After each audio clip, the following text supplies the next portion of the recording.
Donc je disais bonjour à tout le monde, que Dieu nous bénisse. Nous sommes heureux de nous revoir. C'était depuis le jeudi. Voilà, le jeudi, à la faveur de notre programme, la continuité du programme du dimanche passé. Nous avons vu ça encore le jeudi. Alléluia. Là, tout ce que Dieu fait est bon. Je vais dire, malheureusement, on n'a pas pu filmer ça. On n'a pas pu faire sur le direct. Mais Dieu nous a tellement fait du bien. Guys, n'est-ce pas? Tellement fait du bien. Un message merveilleux. Un message éclatant qui nous a donné encore d'approfondir nos connaissances des choses de Dieu concernant la crainte de l'Éternel. Alléluia. Et comme je l'avais dit, parce qu'on se laisse conduire par Dieu, on suit le mouvement du Saint-Esprit. Il a voulu ce dimanche encore, nous restons sur le même sujet, sur cette même thématique. Alléluia. Dans ce dimanche, Dieu ne fera que amplifier ce qu'il a déjà déposé en nous concernant ce thème. Dieu ne fera que nous éclairer davantage, pour que nous soyons encore nourris et bien nourris. Alléluia. Mais bien avant cela, c'était le vendredi. Voilà, nous avons fait le programme intitulé « Je suis l'intercesseur de ma famille, l'intercesseur de ma nation, l'intercesseur de mon église. » Alléluia. Qui était là à ce programme? Je vois la main. Acclame le Seigneur pour ta présence. Est-ce que ce programme t'a fait du bien? Tu as compris ta mission en tant qu'intercesseur. Je dis encore une fois, mon arrivée au prophète Sia. Mon arrivée, que Dieu te bénisse. Comme on l'avait annoncé le dimanche passé, lui-même dans son témoignage, il est le repère d'un bébé, un garçon. Donc sa femme a accouché d'un garçon. Félicitations encore une fois de plus à son épouse. Non, voilà, excuse-moi. Il est le repère d'une fille. Alléluia. Voilà, d'une fille. Je n'ai pas encore vu le bébé, mais il est très beau. Alléluia. Voilà, parce que Dieu nous fait donner des bonnes choses à ses serviteurs que nous sommes. Amen. Donc il faut encore de plus félicitations à sa femme.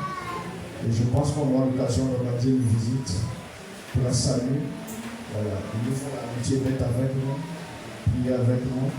Et c'est comme ça que Dieu fait les choses. Dans la vie, tout est spirituel. Et Dieu le fait en vie. Amen. Voilà, donc c'est ici vos pasteurs. Acclamez le Seigneur pour le pasteur. Le prophète Sia. Amen. Alors, je disais que tu as compris ta mission en tant qu'intercesseur. Ça, c'est vendredi, juste un rappel. Alléluia. Voilà. On aura des programmes comme ça. On avait fait acte 1, le vendredi c'était acte 2. Et comme c'est Dieu qui conduit les choses, certainement il y aura encore de programmes dans ce sens. Mais ce que je suis en train de te donner comme information, c'est ta responsabilité en tant que chrétien, en tant que serviteur de Dieu, de prier pour ta famille, de prier pour ton église, de prier pour ta nation. Je l'ai dit le vendredi passé, toute situation anormale, toute situation bizarre, souvent même compliquée ou chaotique, que tu vois dans ta famille, devient une mission pour toi, pour prier jusqu'à ce que les choses aillent dans le sens de la normalité. Vous le comprenez? Ce que tu vois dans ta nation, si cette chose n'est pas normale, elle devient une mission pour toi, une interpellation pour toi. à prier et à combattre cela jusqu'à ce que ta nation soit bénie. Il en est ainsi pour ton église. Donc c'est pour dire, nous sommes des missionnaires sur la terre, des soldats de Dieu en mission, pour prier en faveur de notre famille, en faveur de notre église, en faveur de notre nation. C'est ça, l'intercession. Donc le vendredi que Dieu l'a fait du bien, Dieu l'a fait absolument du bien. Je l'ai dit, ce n'est pas les plaintes qui marchent ou qui fonctionnent dans le royaume de Dieu. Concernant l'exaucement, concernant la prière, ce n'est pas les plaintes, les murmures qui fonctionnent ou qui ont le pouvoir d'agir. Non, le pouvoir d'agir, c'est la prière. Parce que Dieu est avec nous dans la prière. Quiconque parle de prière parle de la main de Dieu, du pouvoir de Dieu. Alléluia.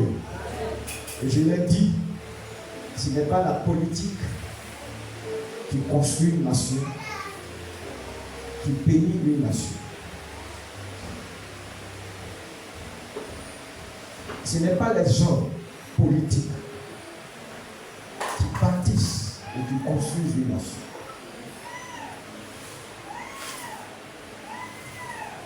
Il n'y a que Dieu seul qui a la capacité de bénir une nation, de construire une nation, de restaurer une nation. C'est pour cela qu'en Psaume 127, verset 1, il dit, si l'Éternel ne bâtit la maison, ceux qui bâtissent travaillent. Donc, tout ce que les hommes font, si Dieu n'est pas devant ses yeux,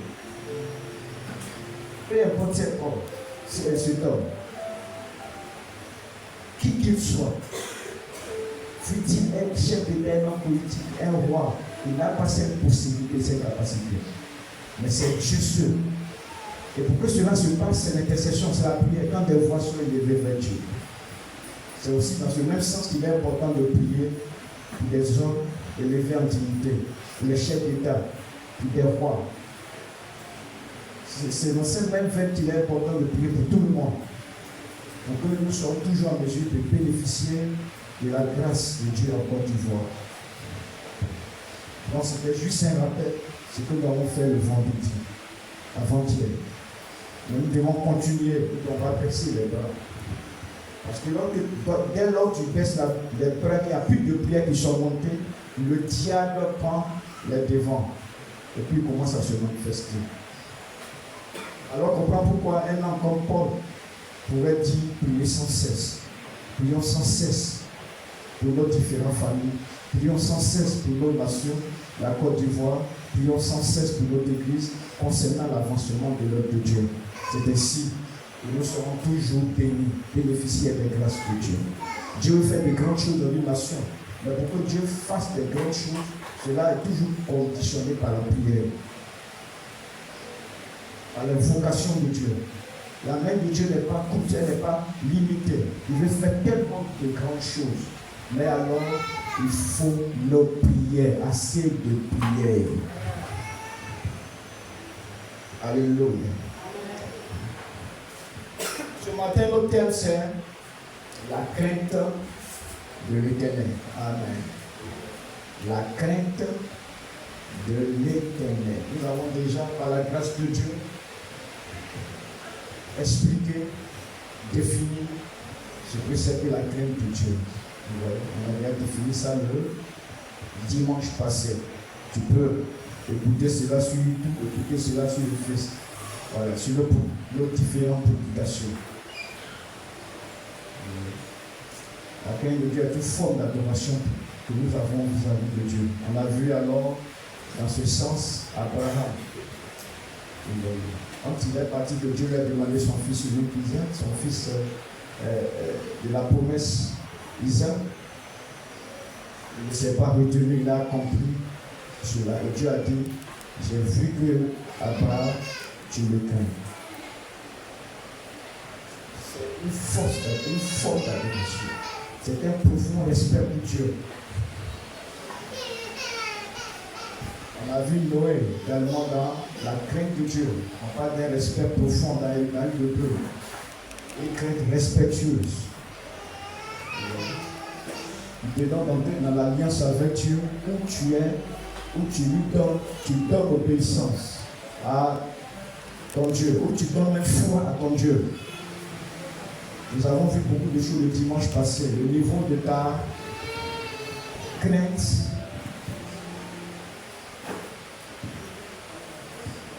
est défini par le niveau de ta connaissance de Dieu. Autrement dit, la crainte de Dieu naît à partir de nos connaissances de Dieu. Dès lors où nous connaissons Dieu, la crainte de Dieu commence. On a pris l'exemple de l'un des malfaiteurs crucifiés à droite du Seigneur Jésus sur la croix. Il a connu le Seigneur dans ces circonstances un peu bizarres, c'est vrai, parce que condamné, Christ condamné, et il a connu Dieu. Quand l'autre malfaiteur a commencé à blasphémer, parler mal, injurer le Seigneur, c'est lui-même qui parle à son ami malfaiteur pour dire, mais ne crains-tu pas Dieu? Oui, parce que ce malfaiteur venait de le connaître, celui de la droite. Et la crainte de Dieu est née alors en lui. Donc plus nous connaissons Dieu, plus nos connaissances se développent, elles s'augmentent par la grâce de Dieu. C'est pour ça que nous devons rester dans cette connaissance de Dieu et approfondir cette connaissance. Pour que les choses, les vertus telles que la crainte de Dieu soient développées en nous. Alléluia. Je reviens un peu sur quelque chose dont nous avons parlé, je crois, le jeudi. Dans Exode 20, on a vu quelque chose la fois passée.